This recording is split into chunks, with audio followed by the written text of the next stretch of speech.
Romanos, capítulo de número 7, e o versículo de número 7 vai dizer assim: que diremos então? A lei é pecado? É uma pergunta, ponto de interrogação. Paulo responde: de maneira nenhuma. De fato, eu não saberia o que é pecado, a não ser por meio da lei, pois, na realidade, eu não saberia o que é cobiça, se a lei não dissesse, não cobiçarás. Mas o pecado, aproveitando a oportunidade dada pelo mandamento, produziu em mim todo tipo de desejo cobiçoso, pois sem a lei o pecado está morto. Antes eu vivia sem lei, mas quando o mandamento veio, o pecado reviveu e eu morri.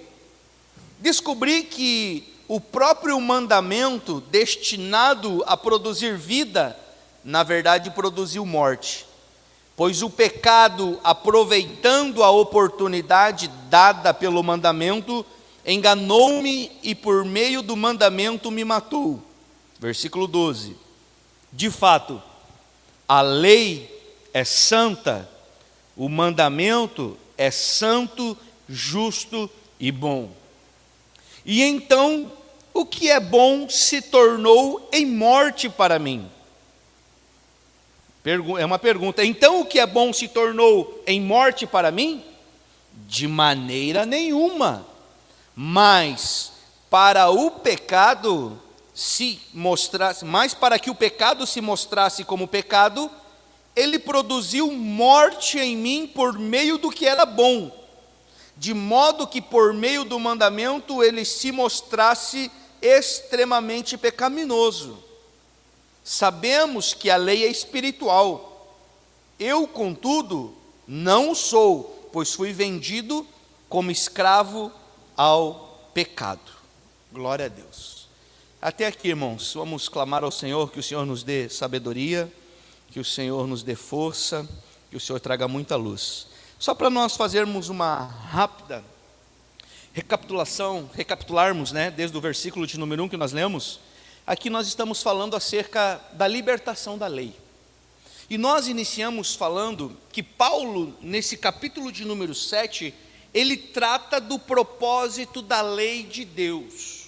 Qual é o propósito da lei de Deus? Nós falamos qual é o lugar, da lei na vida do cristão.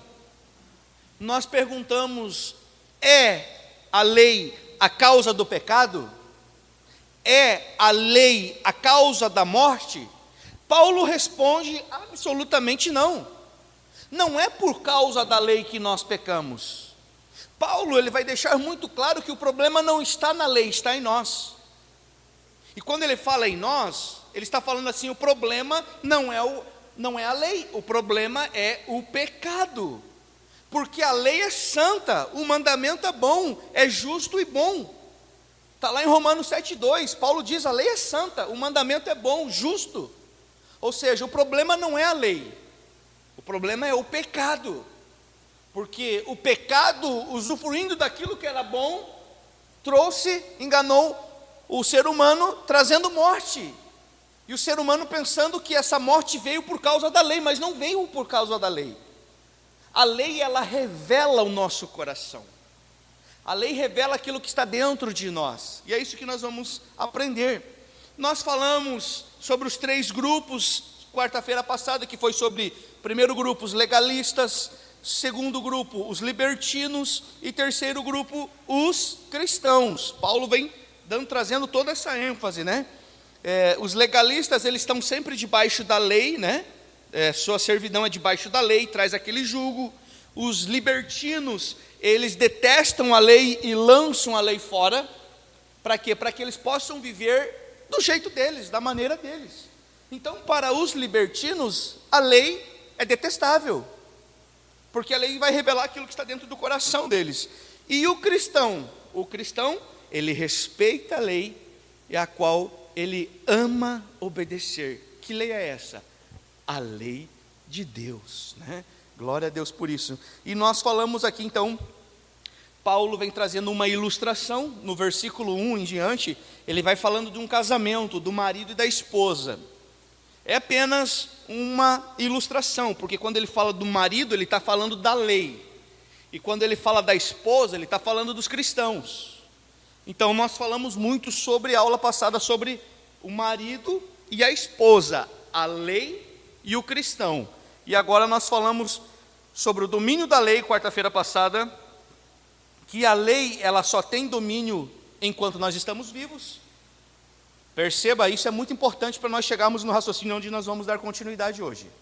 A lei, ela só tem domínio no ser humano enquanto ele está vivo. Após nós morrermos, a lei já não tem mais domínio sobre nós. Ela não tem mais poder sobre nós, né? Então essa autoridade da lei, ela só limita-se enquanto nós estamos vivos. Nós falamos sobre a analogia do casamento, aonde Paulo vai falar da lei, que representa o marido, e a esposa, que representa os cristãos, a igreja. Esse marido e essa esposa, a qual Paulo está falando, lei e igreja, é um casamento turbulento e conflituoso, e a culpa não é do marido, não é da lei.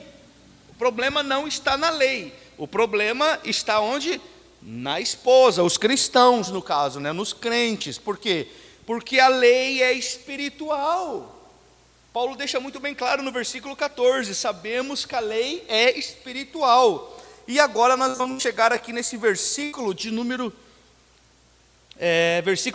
4 em diante, nós vamos estar falando sobre a legitimidade desse casamento. Que casamento? Da lei e do cristão.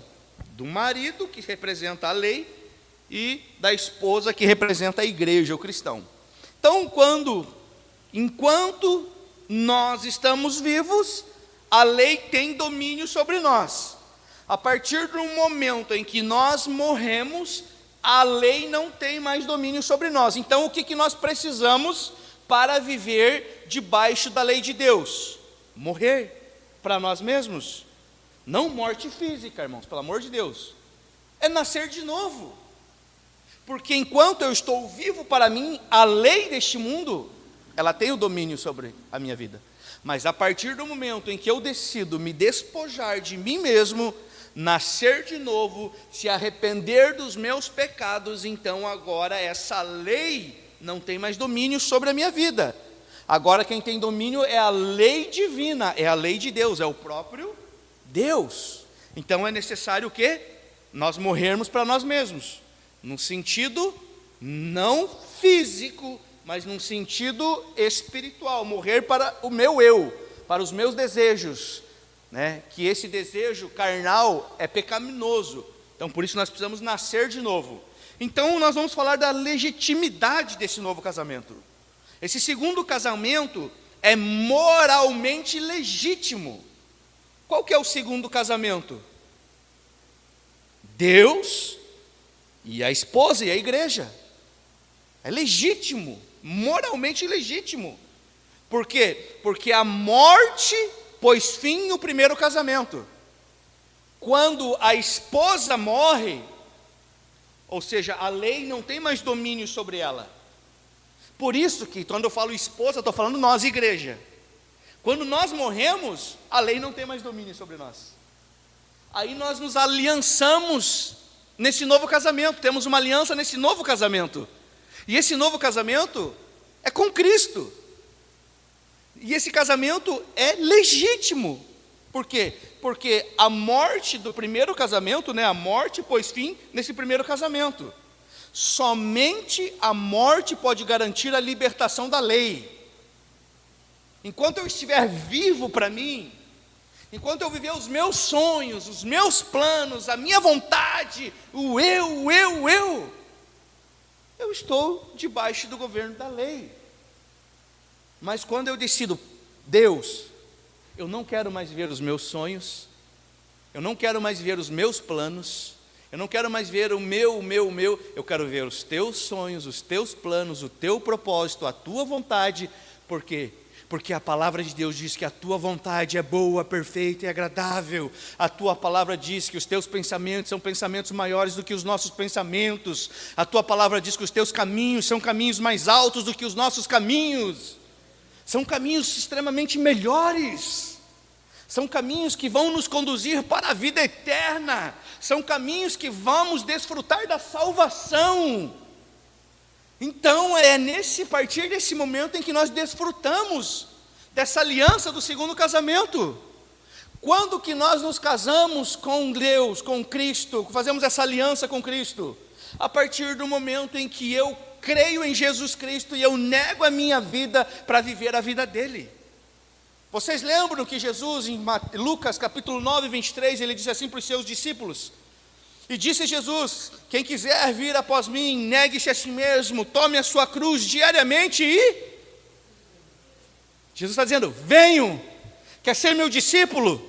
Negue-se a si mesmo, morra para você, tome a sua cruz todos os dias e siga-me. Para onde que Jesus estava indo? Para a cruz.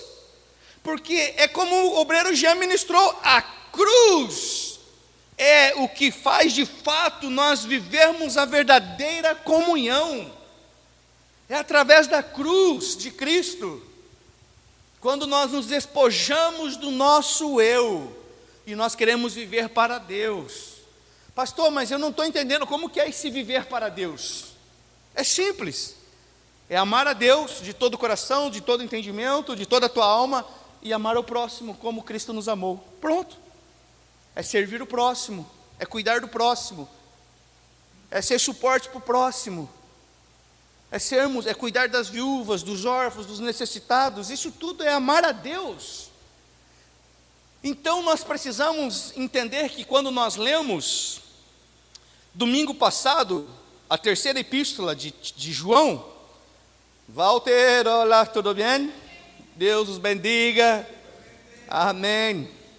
Então, quando domingo passado, agora nós falamos que a palavra do Senhor diz que o Senhor deseja que nós venhamos nos amar de verdade, com ação e verdade, não só em palavras. Uma coisa é eu dizer assim: Jean, eu te amo, e outra coisa é eu demonstrar o meu amor por você de verdade, em ação, em atitude. Amar é você ser suporte quando a pessoa precisa. Amar é você dizer não quando necessita dizer não. Porque o não também é amor. Eu escutei o pastor Anderson Silva falar isso, achei muito lindo. Porque amar é você proteger, é você cuidar, é você guardar, é você conduzir para o caminho da vida, da verdade. Isso é amor. Jesus disse assim, a palavra do Senhor diz em João capítulo 14, que aqueles que me amam, guardam os meus mandamentos. Jesus não disse que aqueles que me amam são aqueles que dizem que me amam. Jesus diz assim: se você me ama, você vai mostrar com o teu estilo de vida, que você porta o amor, que você tem o amor dentro de você. O Espírito Santo de Deus é o próprio Deus, é a Trindade, é o Deus Pai, Deus Filho e Deus Espírito Santo. O Espírito Santo hoje habita em nós, o próprio Deus fazendo morada em nós, e a Bíblia diz que Deus é amor, então Ele mora dentro de nós. Então o que nós precisamos fazer? Diminuir, João 3,30, que diminua eu e que cresça o Senhor em mim. Manifestação dessa igreja gloriosa de Cristo. É a manifestação do amor de Deus. Romanos vai falar que a criação aguarda com grande expectativa a manifestação dos filhos de Deus. Ou seja, Paulo aqui, ele está exortando, ele está ensinando, ele está discipulando a igreja de Roma, para que de fato eles pudessem amadurecer, para que a vida de Cristo fosse formada dentro deles, para que eles pudessem ser a expressão viva do próprio Deus. É diferente, irmãos. Você ser a expressão viva do próprio Deus. Aonde você for, você levar esse amor, você levar essa palavra de esperança, você levar essa vida que liberta, que cura, que transforma, que traz paz, a paz que o mundo não conhece, a paz que o mundo não entende. Isso tudo vem de Deus, e vai ser conhecido através dos filhos de Deus, através da igreja. A multiforme sabedoria de Deus, a carta de Efésios vai falar isso. A multiforme sabedoria de Deus, isso é muito profundo. A multiforme sabedoria de Deus. Deus, ele não é uma caixinha de fósforo que ele age somente desse jeito. Não, faça esse ritual e Deus vai agir. Não. A multiforme sabedoria, Deus age de várias formas, de várias maneiras. Deus sabe como se revelar a você, a você, a você, a você, a você, a você, a você, a você, a você, a você, a você, de uma maneira única que você vai ter convicção de que é Deus. Porque isso é a multiforme. A multiforme sabedoria de Deus vai ser revelada pela sua igreja. Por isso que Paulo está exortando, Paulo está dizendo assim, nós precisamos de fato firmar essa aliança com Cristo Jesus, para que a lei não nos governe mais, mas para que Deus nos governe, para que Deus seja o nosso condutor, para que Deus seja aquele que vai nos conduzir em todo o tempo. Esse era o desespero do apóstolo Paulo. Por isso ele estava dizendo, é necessário morrer para si mesmo, para viver essa segunda aliança. É necessário se despojar, é necessário se esvaziar. É necessário arrancar todo orgulho, é necessário arrancar toda a vaidade, é necessário arrancar tudo o que é humano e carnal, para que Cristo seja visto em nós. Amém, queridos? Vocês estão entendendo? Vocês podem aplaudir o Senhor bem forte em nome de Jesus? Uau! Então, uma vez que a mulher, a igreja, quando estou falando mulher, estou falando da igreja, os cristãos, morre, o vínculo conjugal com o primeiro marido acabou, com a lei acabou. É isso que Paulo estava dizendo. Ela está morta com relação a esse marido. Que marido? A lei. Paulo está trazendo uma analogia. Paulo está falando de um casamento para mostrar a lei e a igreja. Uma vez que Cristo ressuscitou, uma vez que o Senhor ressuscitou e eu entrego a minha vida para o Senhor e eu ressuscito em novidade de vida, porque eu estava morto, vivendo para mim, vivendo para o pecado, vivendo para este mundo. Então agora eu decido morrer, eu decido viver para Jesus Cristo. Então agora eu vou ressuscitar em novidade de vida. A partir desse momento que eu ressuscito em novidade de vida, eu estou livre para pertencer a Jesus Cristo. Quando nós nascemos de novo, nós somos livres. Livres para o que, pastor Tiago? Para dar frutos que glorificam a Deus. Quando nós estávamos presos no pecado, quando nós vivíamos debaixo da condenação da morte, quando nós estávamos no império das trevas, que é isso que Colossenses 1,13 diz, Ele, Jesus Cristo, nos resgatou do império das trevas e nos transportou no reino do Filho do seu amor. Quando Jesus Cristo nos resgata do império das trevas e nos coloca no reino de Deus, hoje nós podemos dar frutos que glorificam ao Pai. Antes nós não podíamos, porque éramos dominados pelo pecado. Então, desde o momento em que Cristo ressuscitou dos mortos, Ele não morre mais. E nós também não. Ainda que, João vai falar isso, ainda que esteja morto, viverás eternamente. O meu corpo, pó aqui, ele já tem uma data de validade. Nós não sabemos, graças a Deus, senão não ia dar uma crise de pânico em todo mundo. Já pensou você saber, ó, tal data, dia tal, validade, tal, do ano tal, pronto, acabou-se. Nós não sabemos. Por isso, nós temos que viver o hoje como se fosse o nosso último dia. Nós temos que amar hoje como Cristo nos amou eternamente. Nós temos que perdoar hoje como Cristo nos perdoou. Nós temos que ser colaboradores do reino de Deus, como Cristo é colaborador do reino de Deus. Nós precisamos conduzir as pessoas para a luz, para a vida, sem julgo, sem ritual. Não, Deus só trabalha se eu fizer isso. Não, esquece isso, irmão.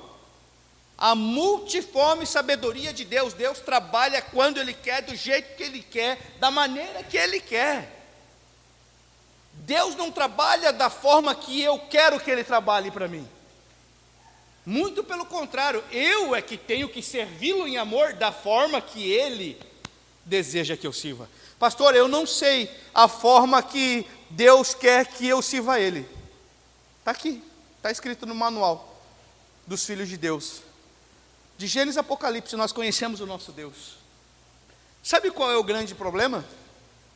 O grande problema é se repete a história de Gênesis 3:9, quando Deus vai até o homem, e o homem já havia pecado, e ele pergunta para Adão: Adão, onde você estava?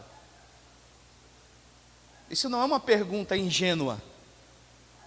Deus já sabia que Adão tinha pecado e que Eva já tinha pecado. Mas chega no capítulo 3, versículo 9, Deus pergunta: aonde você estava? Deus estava falando assim: Adão, aonde você estava? Porque onde você deveria estar, que era na minha presença, você fugiu. Porque a Bíblia diz que Adão, quando pecou, e na viração do dia, no fim do dia, Deus vinha conversar com Adão, dialogar com Adão. E após o pecado, o que ele faz? Ele tenta se esconder da presença de Deus. É impossível, irmãos. É impossível. O salmista diz: se eu for no mais profundo do mar, lá Ele estará. Se eu for mais no alto das montanhas e dos céus, lá Ele estará. Não tem como nós fugirmos de um Deus tão glorioso, tão grandioso e tão amoroso. Então Deus se preocupa assim com os seus filhos, com sua família. Adão, onde você está? Porque você não está onde deveria estar. Aonde que eu deveria estar, Deus? Na minha presença. Você consegue entender como o pecado nos afasta da presença de Deus e da vida de Deus? Adão, quando pecou, ele não pensou: meu Deus, eu tenho que... Olha só o que me veio agora, glória a Deus, obrigado Espírito Santo. O filho pródigo, quando ele pede para sair, a mente dele já estava distante já do pai. Pai, dá minha parte da minha herança. E o pai dá, e ele vai e gasta com tudo que não devia gastar, e chega um momento que ele deseja comer a comida dos porcos. Isso para um judeu, segundo a tradição, é extremamente proibido e envergonhoso. Mas chega num momento que a Bíblia diz assim: e caindo em si. É isso mesmo que o Espírito Santo de Deus faz em nós. E caindo em si, ele se lembrou: mas eu tenho o meu pai, que serve, que ajuda. Eu vou para ser um servo, vou trabalhar para o meu pai. E aí o que ele faz? Pai, vou pedir perdão para Deus, vou pedir perdão para o meu pai, e vou voltar para a minha casa.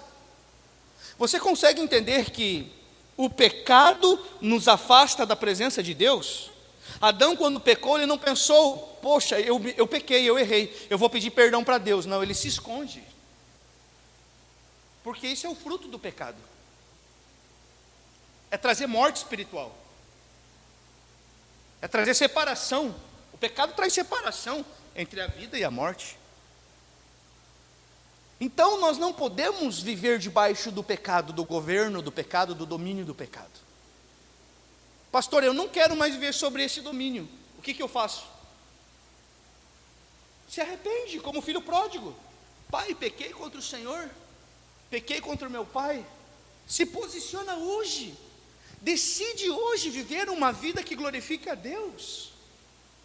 Então, nós precisamos entender que o lugar mais seguro na minha e na sua vida é na presença de Deus, é vivendo a vontade de Deus, é vivendo o propósito de Deus. Ali nós estamos seguros por Deus. Então é isso que Paulo estava querendo transmitir, porque a partir do momento em que nós morremos com Cristo, nós fomos ressuscitados com Cristo e agora nós fomos libertos da lei. E libertos da lei agora nós podemos nos unir a Jesus Cristo e pertencer a Ele e frutificar para Ele. Qual que é o desejo do Senhor Jesus Cristo para mim e para a sua vida? Que nós frutifiquemos para Ele frutos que permaneçam. É só nós lermos João capítulo de número 15, a palavra, o verbo permanecer vai estar repetido, se não me falha a memória, 15, 16 ou 17 vezes. Permanece vós, permanecedes em mim, e eu permanecerdes em vós, pedireis tudo o que quiserdes e vos será feito. Se vós permanecerdes em mim, eu sou a videira verdadeira, vós sois os ramos, se vós permanecerdes, e permaneço, o segredo está em nós permanecermos com Jesus Cristo. Você quer uma vida vitoriosa? Permaneça com Jesus Cristo. Ainda que esteja vivendo os piores dias da tua vida, permaneça em Jesus Cristo, porque é só uma fase, isso tudo vai passar, e o dia da bonança vai voltar, e o dia da paz vai reinar. Por isso nós precisamos sim, mais do que nunca, nos unir a Jesus Cristo, para que nós venhamos a pertencer somente a Ele e frutificar para Deus. Isso implica em uma mudança total de lealdade. Nós precisamos ser leais ao Senhor, leais à sua palavra. Por quê? Isso aqui é muito forte. Hoje, a partir do momento em que nós já aceitamos a Jesus Cristo, nós somos livres para servir a Deus e não para pecar. Jesus não nos livrou, Jesus não nos libertou para que nós vivamos pecando. Jesus nos livrou para servir a Deus, para servir ao corpo, para servir uns aos outros. Jesus não nos livrou para pecar. Jesus não nos livrou para nós estar matando, julgando uns aos outros.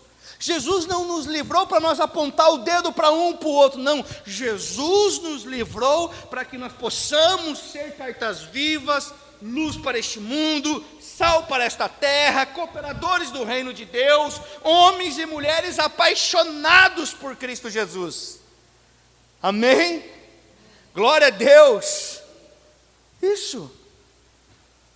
Foi por isso que Jesus nos resgatou, para que nós possamos servir a Ele, para que nós possamos nos dedicar a Ele, para que o nosso coração venha a ser incendiado por Ele, para que o nosso amor por Deus seja tão grande, que Ele seja tudo para nós, para que nós possamos viver Mateus 6,33.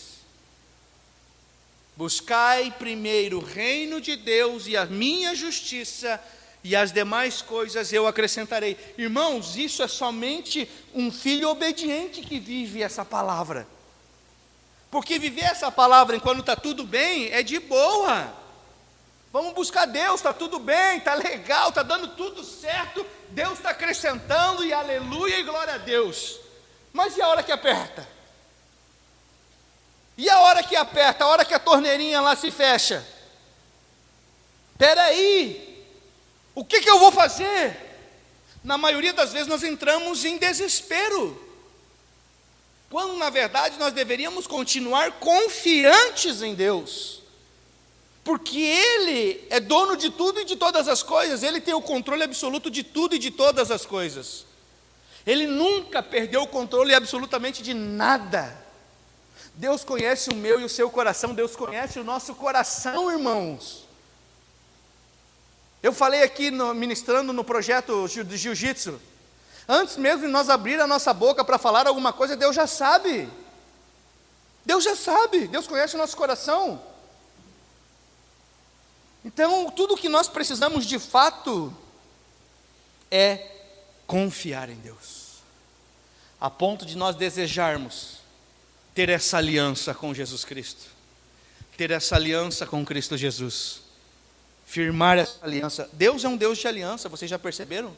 Que desde o início da história, Deus sempre vem fazendo alianças. Deus vem fazendo alianças com a humanidade, com homens. Deus faz aliança, Deus faz pacto, alianças. E com nós não é diferente. A nova aliança que Ele fez com seu Filho Jesus Cristo. Para quê? Para que nós tenhamos uma aliança eterna com Jesus Cristo. Para que nós possamos usufruir da vida de Deus. Olha só que interessante. Então vamos falar um pouco do contraste. Paulo vai falar isso agora, do versículo até o 6, 7. No primeiro casamento, que era a lei, nós vivíamos segundo a carne. Naquele tempo, a perfeição do primeiro marido, que era a lei, a perfeição da lei, realçava ainda mais os nossos erros e as nossas paixões pecaminosas. Os frutos que nós produzíamos debaixo da lei eram frutos de morte.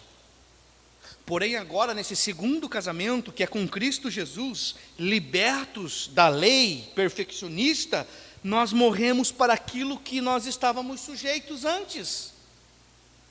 Somente Jesus Cristo tem esse poder de trazer vida, vida em abundância. A força que nos move agora não é mais a caducidade, caducou a letra. Não, é a novidade de espírito. A força que nos move é o Espírito Santo de Deus. Porque agora nós estamos unidos com Jesus Cristo. E unidos com Jesus Cristo, agora os nossos frutos são frutos de justiça. E são produzidos com abundância. Com abundância, por isso, tudo que fizerdes, fazei com excelência como ao Senhor. Colossenses 3, 23 e 24 vai falar isso. Tudo que nós fizermos em nossa vida, nós temos que fazer com excelência. Nós temos que fazer como se estivéssemos fazendo para o Senhor. A justiça e a vida são produtos dessa nova vida com Cristo Jesus. É impossível nós compartilharmos a justiça de Deus, é impossível nós compartilharmos a vida de Deus se nós não estivermos aliançados com Deus. Se nós estivermos debaixo do governo da lei, nós não vamos conseguir de forma nenhuma produzir justiça divina e vida eterna, vida de Deus. Então, por isso que Paulo fala agora da santidade da lei. A lei nunca foi o problema sempre foi o pecado. A lei é boa, a lei é santa, o mandamento é bom. Paulo, a partir do versículo 7, que nós lemos até o versículo 13, ele vai dar uma resposta aos legalistas. E qual é essa resposta que Paulo dá aos legalistas? Paulo vai mostrar que por meio da morte de Cristo, todos nós ficamos livres do domínio da lei. Se você ler do versículo 1 ao versículo 6 de Romanos 7, capítulo 7, você vai ver que Paulo vai trazer essa explanação. Vão ser 3 períodos. Esse capítulo 7, ele está dividido em 3 períodos. Esse primeiro período, que Paulo está mostrando que por meio da morte de Cristo, nós ficamos livres do domínio da lei. Segunda parte desse capítulo 7, Paulo dá uma resposta para os libertinos, do verso 7 ao verso 13. Ao rebater as críticas injustas dos libertinos, que são aqueles que culpam a lei como responsável pelo pecado, os libertinos, eles fazem isso. Eles dizem, não, nós só estamos pecando por causa da lei. E é o contrário. Nós pecamos por causa do governo do pecado, não por causa da lei, né? Então Paulo dá uma resposta para eles. E do verso 14 ao verso 25, Paulo vai descrever o conflito interior do crente. A partir do verso 14, nós vamos ver que Paulo, ele começa a falar de um conflito interno dele mesmo. E depois, na sequência, ele vai falar da vitória em Cristo Jesus. Há um conflito interno onde todos nós vamos passar por esse conflito, mas há uma vitória em Cristo Jesus garantida para todos os filhos de Deus. O segredo é estar e permanecer no Senhor. É persistir, insistir, perseverar com a nossa fé em Jesus Cristo. Nós precisamos acreditar, confiar, crer em Jesus Cristo.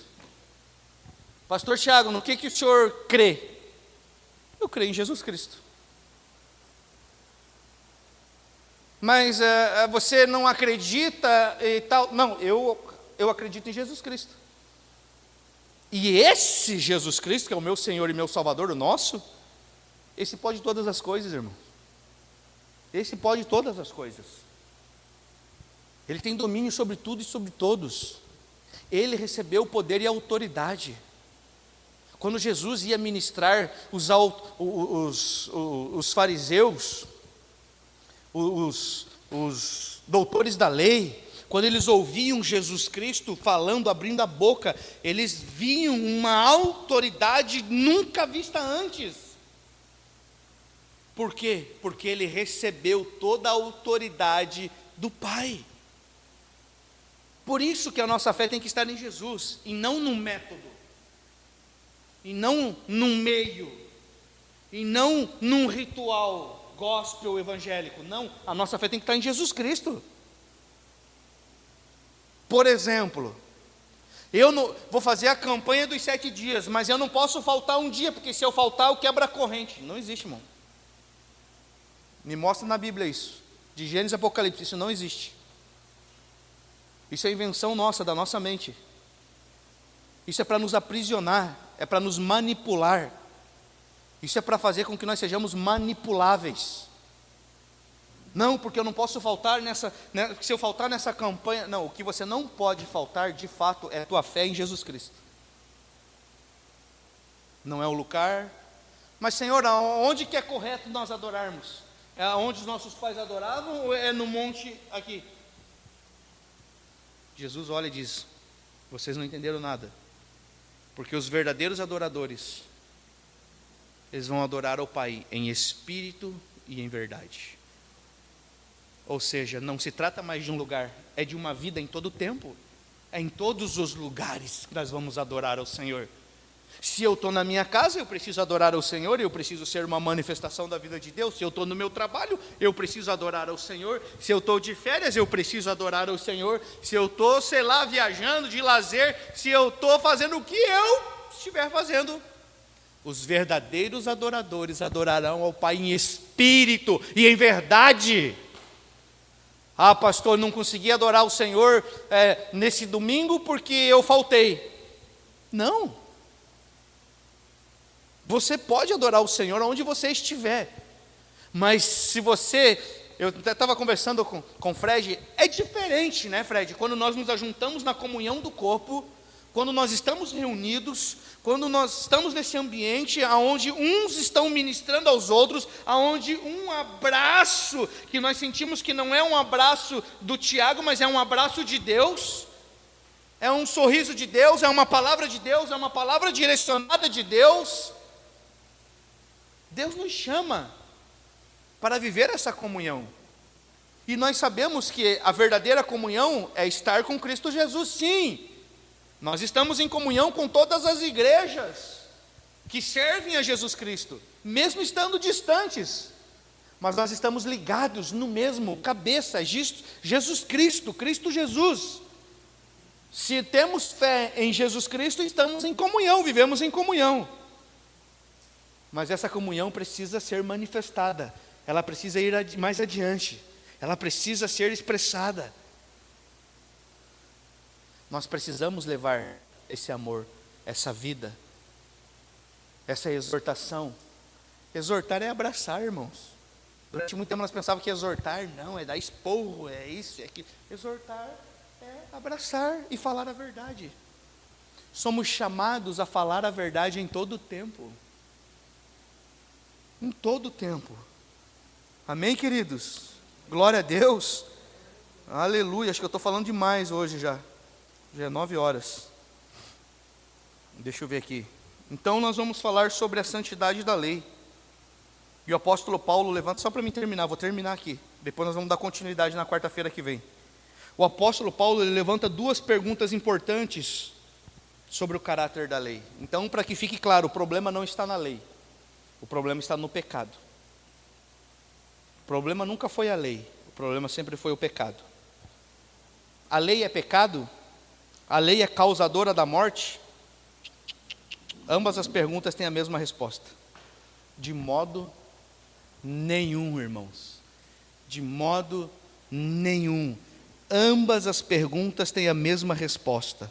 Então nós vamos, quarta-feira que vem, nós vamos falar sobre 2 pontos. Nós vamos falar sobre as virtudes da lei e a malignidade do pecado. Vai ser glorioso quando nós falarmos da virtude da lei e da malignidade do pecado. O problema sempre foi o pecado, nunca foi a lei. E saiba que Deus te ama, Deus te amou com seu amor eterno. Deus enviou o seu Filho unigênito, o único Filho, para que nós pudéssemos ser resgatados como família de Deus. Para que nós pudéssemos ser tirados do pecado, da morte, da ira de Deus, e nós pudéssemos nos ser colocados em um lugar de autoridade. Onde nós estamos hoje? Assentados nas regiões celestiais em Cristo Jesus. Isso é um lugar de autoridade. Por isso que o nome sobre todo nome é o nome de Jesus Cristo. Por isso que não é o pastor X, o apóstolo Y, o bispo Y que tem poder, não. É Jesus Cristo que se manifesta e se revela através da sua igreja. Por isso que os nossos olhos têm que estar sempre fixos no alvo, Jesus Cristo. O nosso alvo é Jesus Cristo.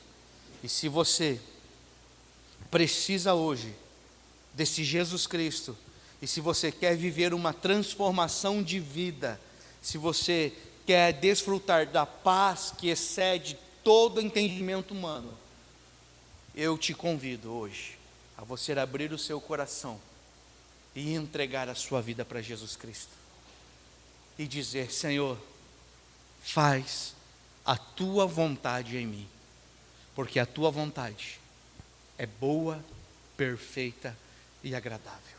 Eu gostaria que você se colocasse de pé para que nós orássemos, agradecendo por este final de culto. E logo após, das 9 às 10 horas, nós vamos estar no momento de oração. Quem quiser ficar, pode ficar à vontade. Quem tiver compromisso, fica à vontade também, tá, irmãos? Vamos orar em nome de Jesus? Pastor Guilherme, vem orar por nós aqui, Pastor Guilherme.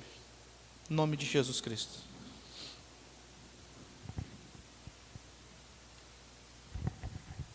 Graças e paz a todos, amém?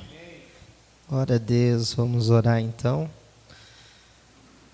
Pai, te glorificamos por essa palavra maravilhosa, que nos traz a consciência da realidade espiritual acerca da tua vida, que diz a nosso respeito, de vivermos sobre a tua natureza e de não mais sermos governados e vivermos mais debaixo de uma natureza pecaminosa. Te glorificamos porque a tua palavra ela é confrontadora, mas também ela é libertadora, Senhor. Confronta a nossa realidade humana, terrena e carnal, para nos conduzir a um lugar de amadurecimento e entendimento no Espírito. E nessa vida nós queremos crescer todos os dias.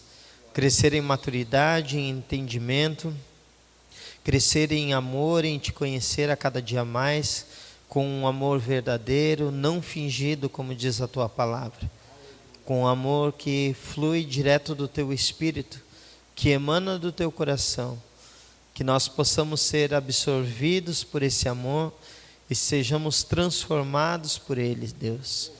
Em nome de Jesus, te glorificamos por cada vida que aqui está, que o teu Espírito possa nos ministrar e que nós possamos ser conduzidos a um lugar de unidade no Espírito. Deus, te damos graças em tudo, para a glória do teu nome estamos aqui, Senhor. Amém. Graças a Deus.